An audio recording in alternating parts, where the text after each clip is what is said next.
All right. So to start this interview, can I first just have your name, the industry you work in, and your job title? Stephanie Masters.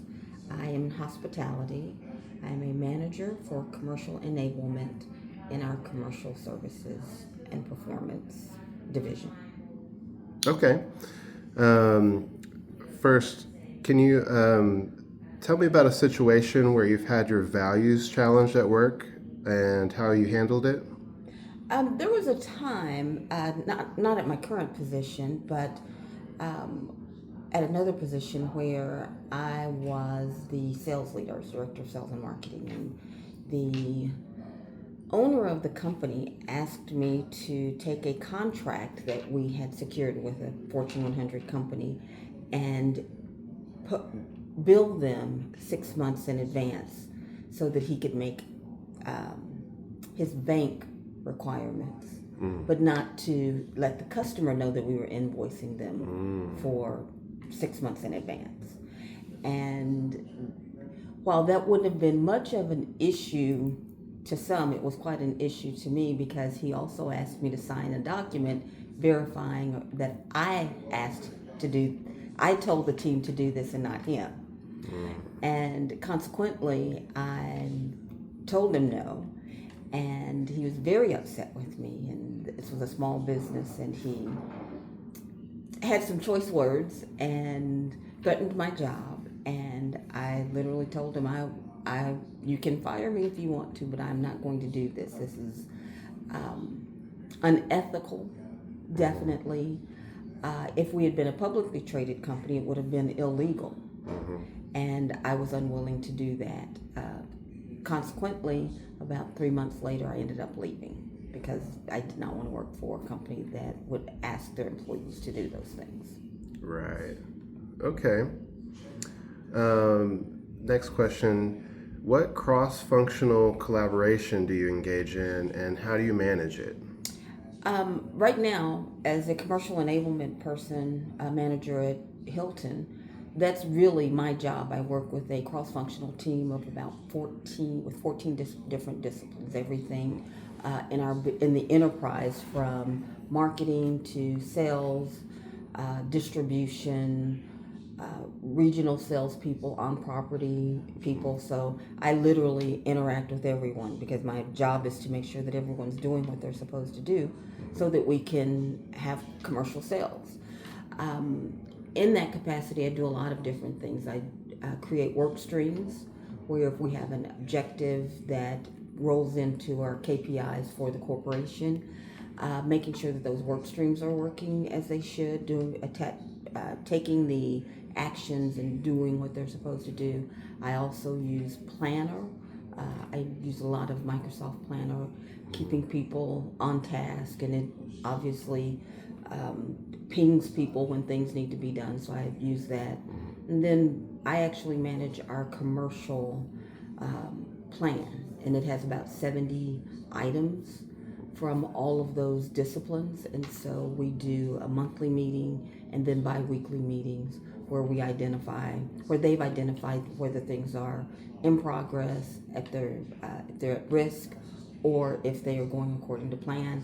And basically what I do is make sure that they're all heading in the right direction and then communicate that to our leaders, our senior leaders. Okay.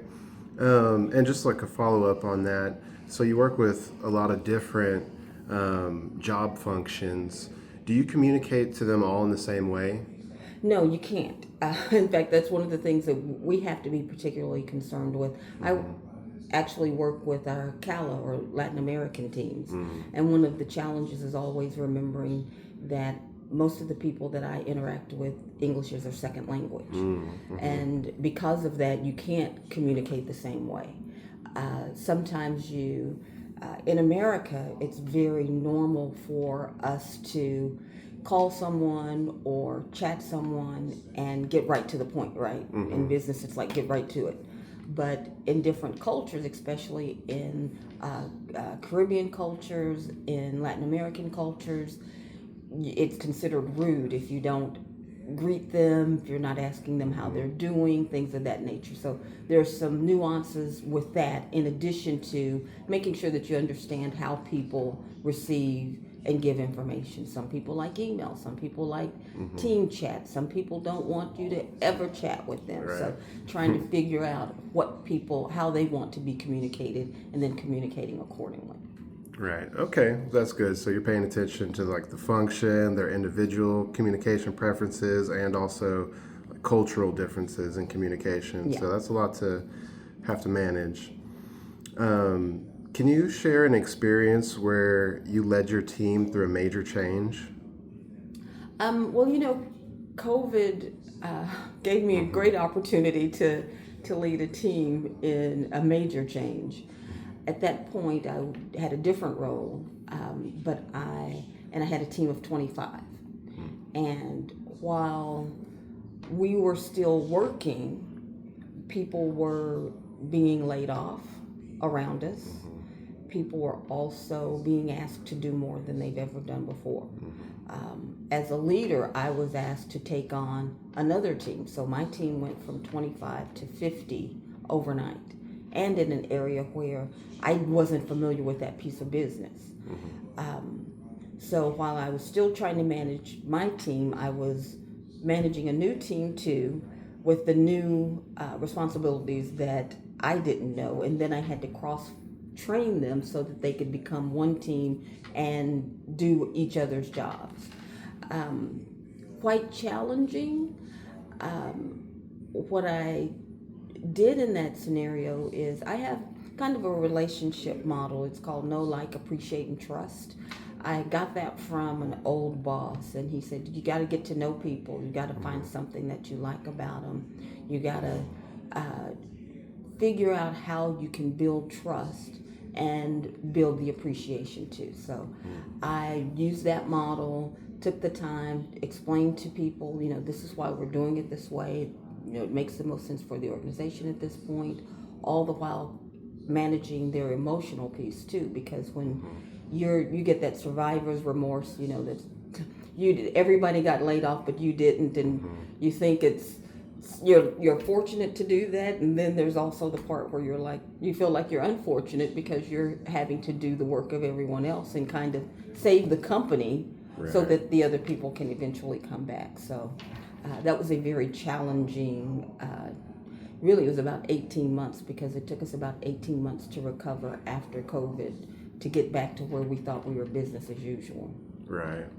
Yeah, being in hospitality during COVID, that there would have been a lot of changes, I'm sure. Oh my goodness. That they People had to deal with. Changing reservations, canceling reservations. We were very fortunate as a company to be able to give first responders rooms.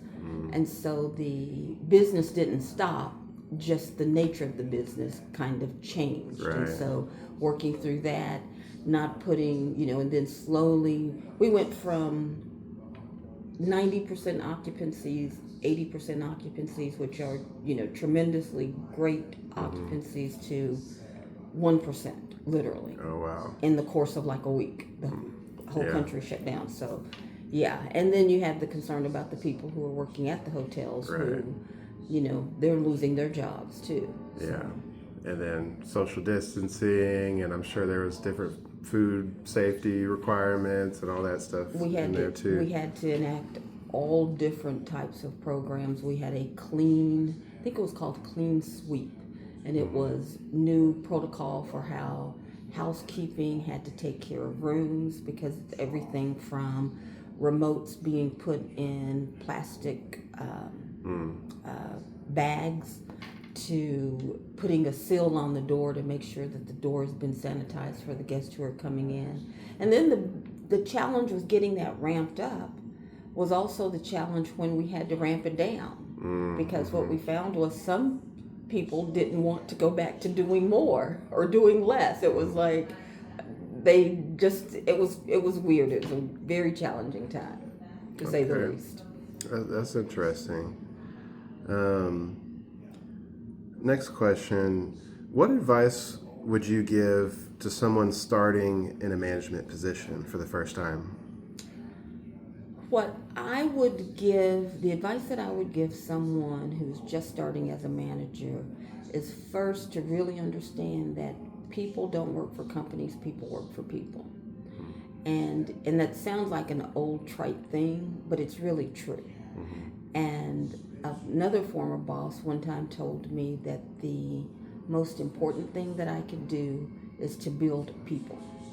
And that's what I would tell a new manager is focus on the people and figure out how to help them grow and develop. That the residual of that is they're going to perform for you because they see that you have a personal real interest in who they are and where they want to go. So you can't do it and it be inauthentic, because if it is, people get that when you're just using them. But you have to genuinely have an appreciation for the people and sit down with them. Every time I get a new person on my team, I have them come in, I ask them about their why. Why are you here? Obviously we're all working to get a paycheck, but we're also working because either we love the industry, we love to travel. There's thousands of companies that people can work for. So you find out what their why is, and then you ask them where do they see themselves, and you help them figure out a roadmap to get there. And when people see that you're genuinely invested in who they are, then they will perform. Okay. And just follow up on that question. How do you tailor that to people who may not be as goal driven or as ambitious with where they see themselves in 5-10 years? Well, the thing with that, Braden, is you help them figure out what it is, because not everybody can be a CEO, right? There's there's 500 Fortune 500 companies, and you can only have one CEO.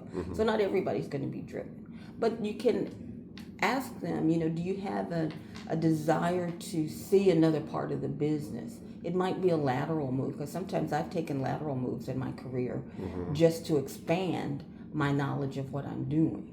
And so it's not necessarily they have to be driven to become a vice president or anything like that. What is it that they're interested in?